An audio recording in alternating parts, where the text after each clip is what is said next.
Good morning, everyone, and welcome to the PivotBoss pre-market video for Friday, May 31st, 2019. I'm Frank Ochoa, aka PivotBoss. Happy Friday, everyone. This is the last trading day of the month of May. We've had a very aggressively bearish month of May with Trump tariffs coming on, China trade war, and that kind of spooked the market here, and then dropping over the last night here on additional Trump tariffs, this time to be imposed on Mexico with an escalator month over month that can get as high as 25% by September. And again, this is dragging the market down at the moment. We've also seen rejections at the top end of the large range. We've been looking at this large range here and the expanding nature of this range. You can see we took out the highs last fall and dropped sharply. We took out the highs again just recently here over the last few weeks and now have sold off away from that zone again. Is this going to lead to another major drop back toward the bottom of the key range here?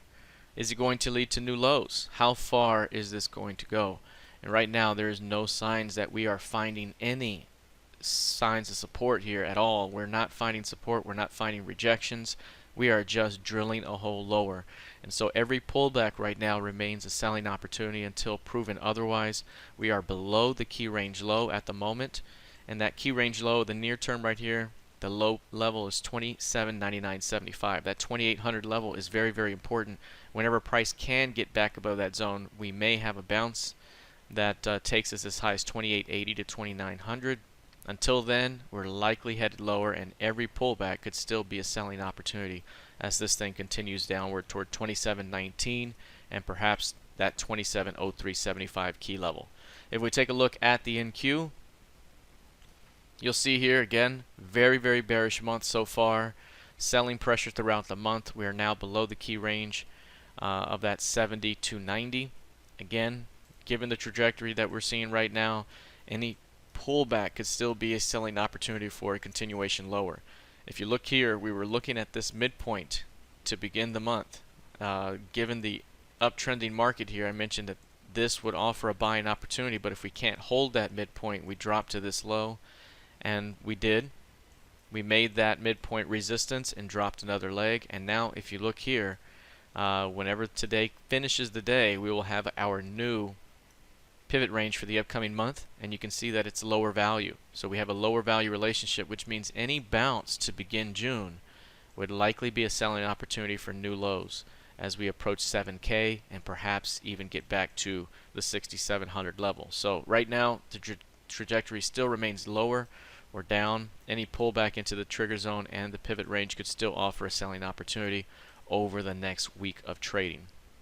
If we take a look at crude oil right here, you'll see crude remains rather bearish. The previous session had a failed high, and price came back to the 58s. I mentioned yesterday 58s was going to be a very important test.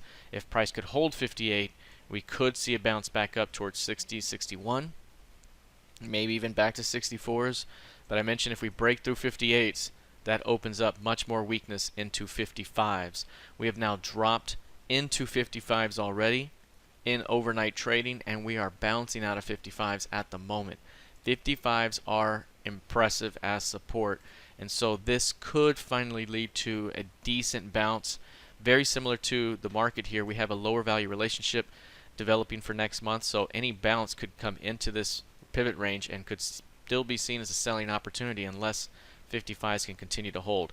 The reason why 55s are so strong here is because we have a great LVN right here. That's a solid LVN. It's also a key level that's been in play for a while. It was resistance earlier in the year, became support and took off, and now it's back to that level. So that LVN is significant. It's a CLVN in the larger time frame, and you're seeing a little bit of a bounce, a little tail developing off the lows here. Keep an eye on 55.20. If prices can continue to hold 55.20s on an intraday basis, that could lead to more intraday strength. Now again, 55s are very significant here. If there's a failure to hold that level, how much lower do we go? We have 51s as the next pivot low here to keep an eye on. So right now, showing initial signs of strength. Can we continue to see a bounce off 55s? If so, perhaps 58 could be the next retest point ahead. All right, let's take a look at gold futures now. This one is up about 0.8% at the moment, and we have retested the prior high here. The prior high is 1304.20. Today's high, 1304.20.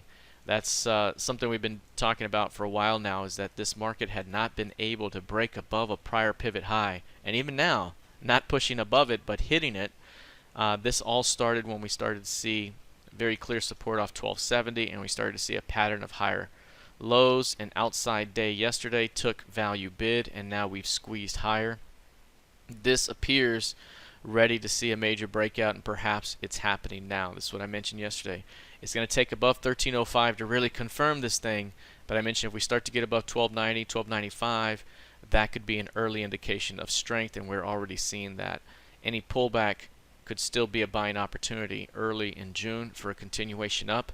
1325, 1345, and perhaps even higher could be ahead for gold. So again, inside the trading range right now, really needs to get above 1305 to really catch some fire here. But even if price were to turn back toward 1290, it could still be a buying opportunity here for gold bulls.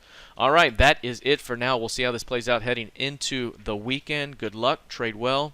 Please be sure to like, share, and subscribe, and I will see you on the trading room. Take care.